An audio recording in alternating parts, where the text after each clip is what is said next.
Boss, I've updated the mission list. We've received some new job offers. The details are on your iDroid. Boss, some of the kids we've been keeping here have escaped. We don't know why they ran off, but it may have something to do with Ralph's death. The intel team's looking for them as we speak. I'll add information to your side ops list as it comes in. You need to locate and secure those kids.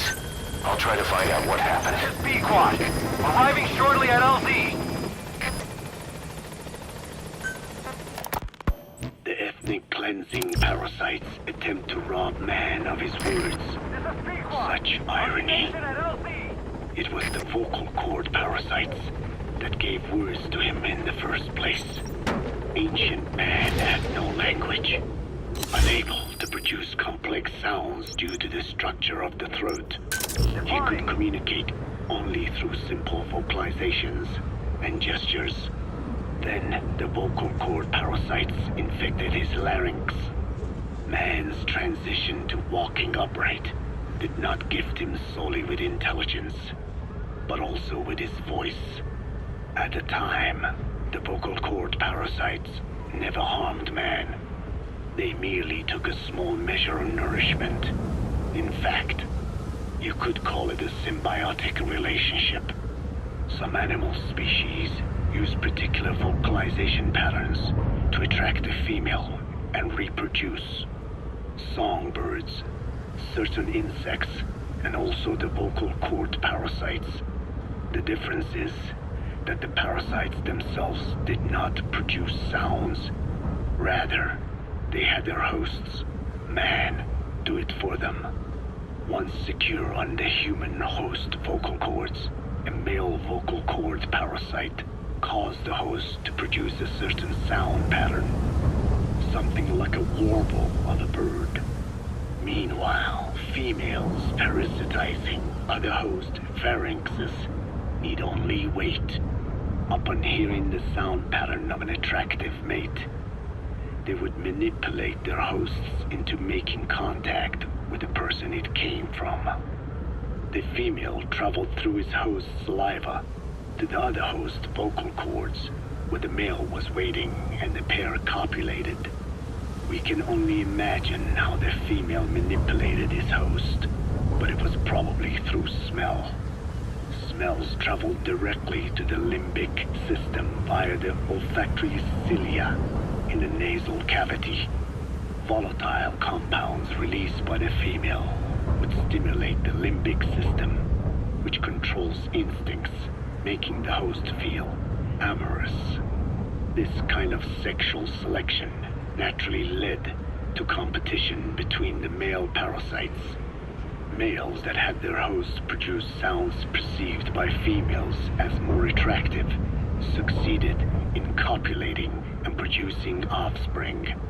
Evolutionary traits caused by sexual selection are curious. The peacock's feathers, the mannequin's dance, the firefly's luminescence pattern, even with courtship behaviors that are not advantageous to survival. Those individuals that excel in them produce offspring, and it escalates with each generation. The same was true of the vocal cord parasites. Courtship vocalization rhythms and intonations became more sophisticated, and in order for man to produce such sounds, he had to alter his vocal organs. By lowering the position of the larynx and developing resonating chambers, they enabled more complex pronunciations. But that was not all. The vocal cord parasites activated a transcription factor that would later control man's language ability.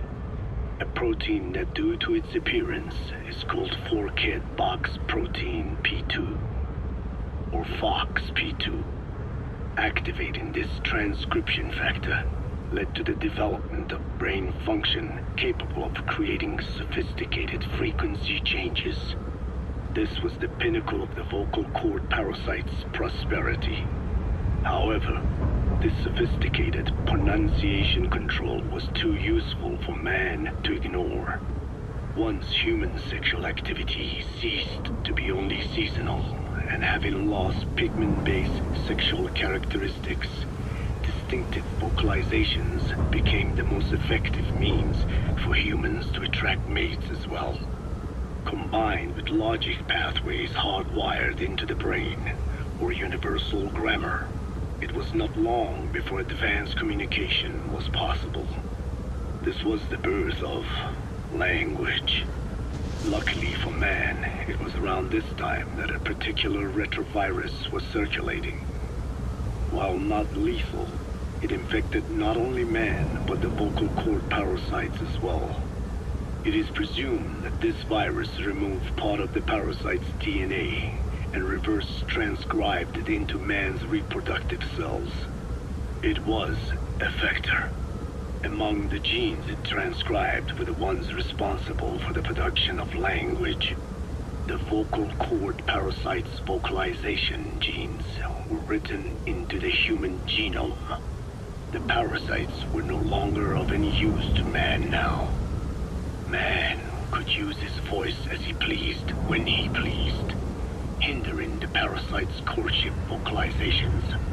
Having lost their opportunity to reproduce, the parasites died out, leaving behind only the transcribed genes. The vocal cord parasites were once in symbiosis with man. Its genes even became a part of his. Humans and parasites are extremely close. As such, it will be extremely difficult for man's immune system to eliminate the vocal cord parasites. Even cutting them out will be no simple matter, which is exactly why these ethnic cleansing parasites are such a formidable weapon. The rise of the vocal cord parasites goes back approximately 300 million years to the Permian period.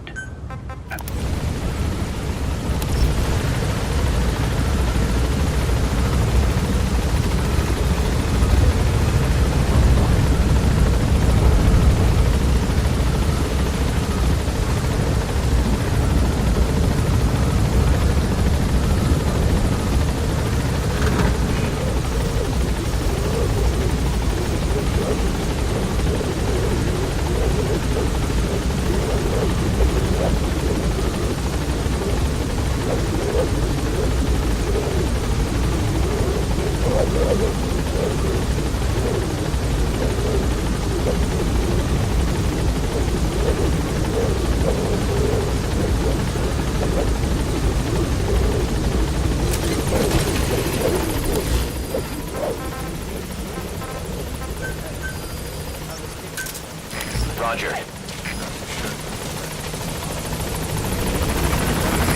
This is Pequod, on station at LZ.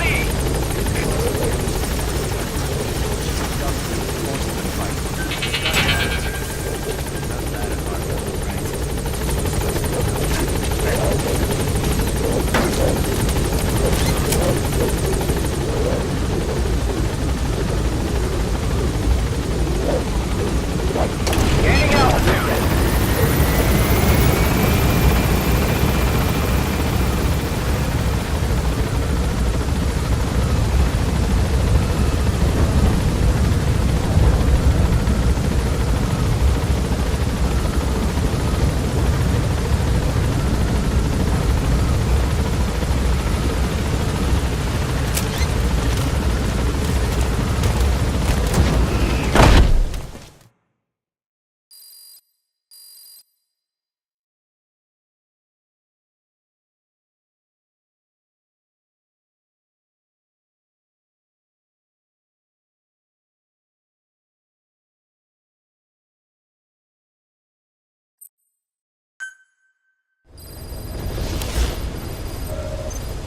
Boss, I've updated the mission list. We've received some new job offers. The details are on your iDroid. Boss, some of the kids we've been keeping here have escaped.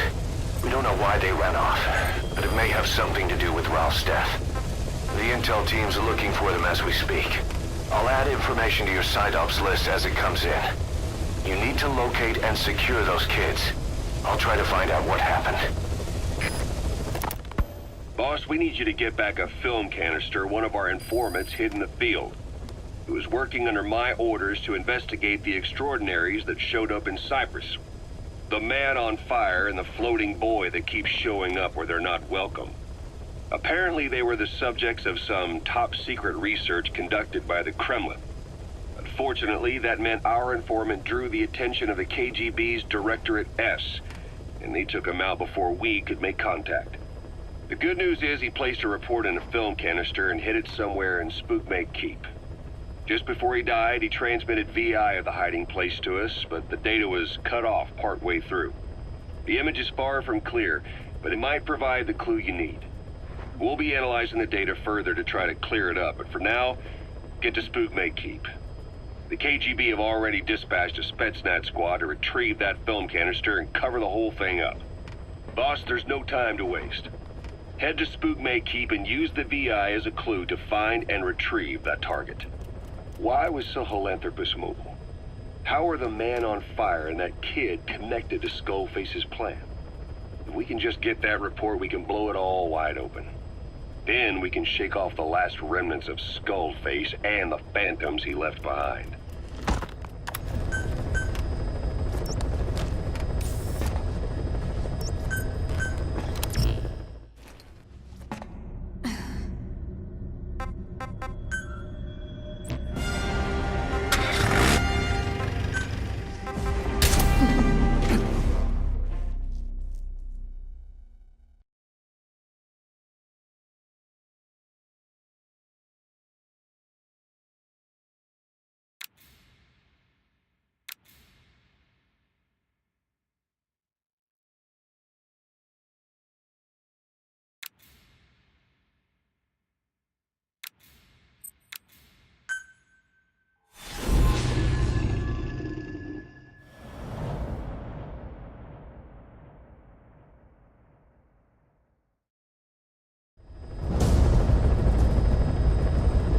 Boss, retrieve the film canister our informant hid in Spookmake Keep before he died.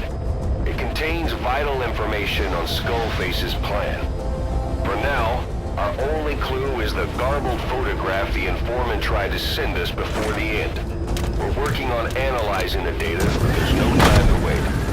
A KGB Spetsnaz squad is after the target as well. Boss, go to Spookmake Keep and use the VI to lead you to where the film canister is hidden. It is paramount you retrieve the target before the enemy does.